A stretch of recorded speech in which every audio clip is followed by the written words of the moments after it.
Hello students. इस video में हम फर्स्ट ईयर केमिस्ट्री के चैप्टर नंबर 7 को स्टार्ट करेंगे, जिसका नाम है केमिकल इक्विलिब्रियम। केमिकल इक्विलिब्रियम एक इम्पॉर्टेंट हमारा चैप्टर है फर्स्ट ईयर केमिस्ट्री का। तो आइए आज की वीडियो में हम इसका इंट्रोडक्शन पढ़ते हैं। यहाँ पर पूरी जो है इसका इंट्रोडक्शन दिया हुआ है। उसके बाद जो है वो reversible reaction and dynamic equilibrium का जो है हमारा टॉपिक आता है। तो वो जो है वो हम वीडियोज़ के ज़रिए उनको डिस्कस करेंगे।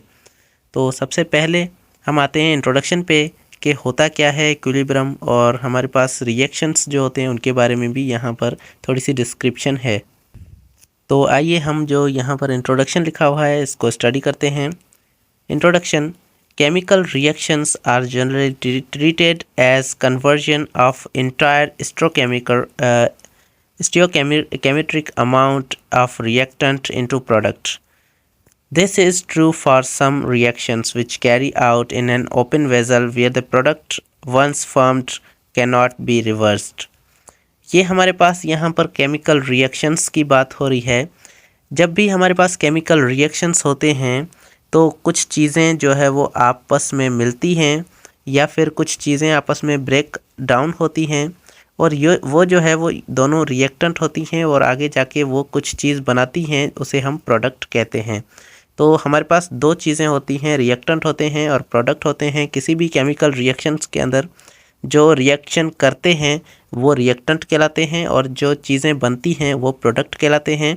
और ये हमारे पास जितना भी अमाउंट हम इसका रिएक्ट करवाते हैं उतना सेम अमाउंट जो है वो उतना ही हमें जो वो प्रोडक्ट का मिलता है, क्योंकि मैटर कभी भी जो है वो डिस्ट्रॉय नहीं होता और मैटर कभी भी जो है वो क्रिएट नहीं होता। तो विथ उतना ही हमें सेम अमाउंट का प्रोडक्ट मिलना चाहिए। लेकिन ये जो है कुछ रिएक्शंस के लिए सही है। मतलब जब भी हम कोई रिएक्शन करते हैं तो उसके अंदर जो है वो हमारे पास रिएक्टेंट होते हैं, वो सारे रिएक्टेंट प्रोडक्ट में कन्वर्ट हो जाने चाहिए और हमारा जितने हमारे रिएक्टेंट की अमाउंट है उतनी ही हमें प्रोडक्ट मिलनी चाहिए। लेकिन ये कुछ हद तक सही होता है। कुछ रिएक्शंस के अंदर ऐसा ही होता है कि रिएक्टेंट जितने होते हैं उतना ही हमें प्रोडक्ट मिलता है, लेकिन कुछ रिएक्शंस के अंदर ऐसा नहीं होता। और वो क्यों नहीं होता वो आइए यहाँ पर हम पढ़ते हैं। These are known as irreversible or unidirectional. This is true for some reactions which carry out in an open vessel where product is once formed cannot be reversed. तो हमारे पास ये जो रिएक्शन हैं जिसके अंदर हमारे पास रिएक्टेंट जो भी हैं वो सारे प्रोडक्ट के अंदर कन्वर्ट हो जाते हैं और हमें जो वो जितने रिएक्टेंट होते हैं उतना ही हमें प्रोडक्ट मिलता है।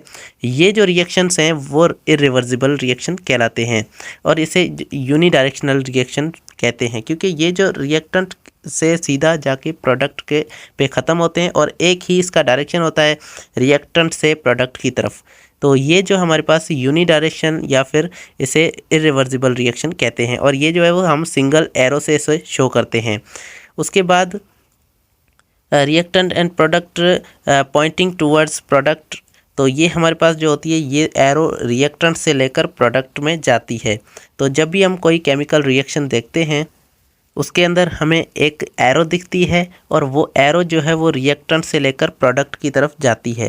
मतलब यहाँ पर जो वो रिएक्टेंट होंगे और यहाँ से जो वो एक एरो जाएगी प्रोडक्ट की तरफ, और ये हमें जो है वो शो करती है कि यहाँ पर रिएक्टेंट हैं और यहाँ से ये आपस में रिएक्ट करके ये प्रोडक्ट इन्होंने बनाया है।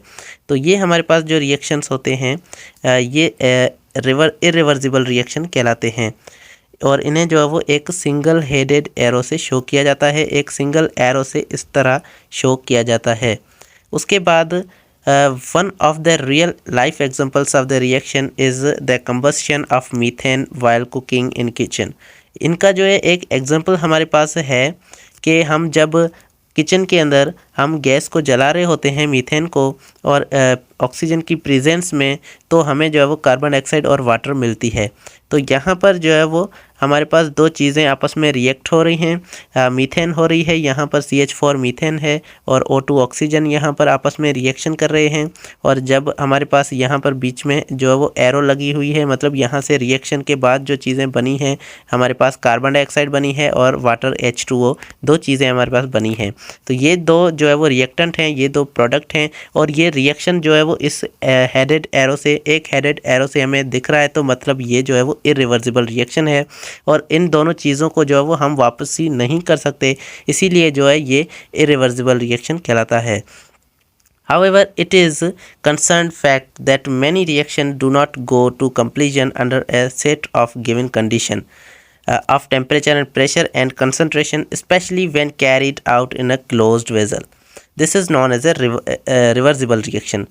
लेकिन ये जो है ये चीज़ें, ये कुछ रिएक्शंस के लिए सही हैं, कुछ रिएक्शन ऐसे होते हैं जो कंप्लीट नहीं होते और वो जो है वो वापसी जा रहे होते हैं। मतलब हमारे पास सबसे पहले रिएक्टेंट होते हैं, उनसे जो है वो प्रोडक्ट बनते हैं और आहिस्ता आहिस्ता ऐसे होता है कि प्रोडक्ट जो है वो वापसी जो है वो रिएक्टेंट के अंदर कन्वर्ट होना शुरू हो जाते हैं।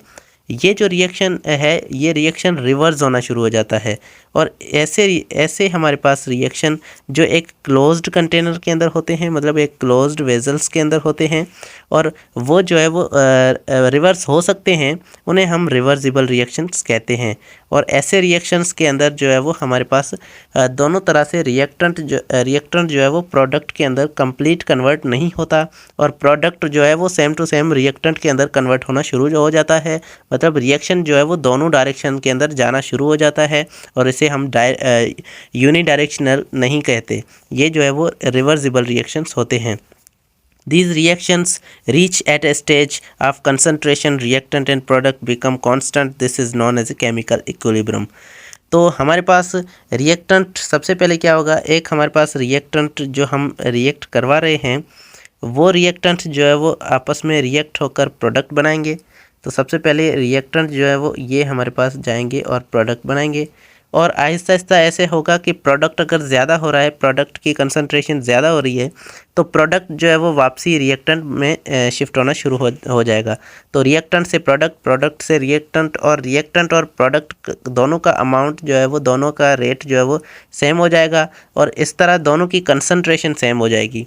कंसंट्रेशन से मतलब ये है कि हमारे पास जितनी कंसंट्रेशन प्रोडक्ट की है उतनी ही कंसंट्रेशन रिएक्टेंट की होगी। तो ये दोनों जो है आपस में इक्वल अगर हैं तो इस स्टेज को, मतलब जिसके अंदर रिएक्टेंट और प्रोडक्ट की कंसंट्रेशन बराबर हो जाए, इस स्टेज को हम कहते हैं केमिकल इक्विलिब्रियम। केमिकल का मतलब केमिकल रिएक्शन होता है और इक्विलिब्रियम का मतलब होता है बराबरी, मतलब दोनों तरह से जो है वो हमारे पास बराबर हो रहे हैं। दोनों जो रिएक्टेंट हैं और प्रोडक्ट हैं, इनकी दोनों की कंसंट्रेशन जो है वो इक्वल हो रही है, इसे हम केमिकल इक्विलिब्रियम कहते हैं। तो आई होप ये आपको समझ में आया होगा। तो ये जो हमारे पास टॉपिक यहाँ से स्टार्ट हो रहा है, reversible reactions and dynamic equilibrium, ये हम जो है वो अगली वीडियो में पढ़ेंगे कि डायनामिक इक्विलिब्रियम क्या होता है। हमारे पास केमिकल इक्विलिब्रियम तो हमने डिस्कस किया और रिवर्सिबल रिएक्शंस के अंदर ये जो डायनामिक इक्विलिब्रियम है ये कैसे हासिल होता है, ये जो है अगली वीडियो में डिस्कस करेंगे। अगर आपको ये वीडियो पसंद आई तो वीडियो को लाइक कर दें, चैनल को भी सब्सक्राइब करके बेल आइकन को भी प्रेस कर दें ताकि हमारी आगे वाली वीडियोज़ आप तक जल्द से जल्द पहुँच सकें। Thank you so much.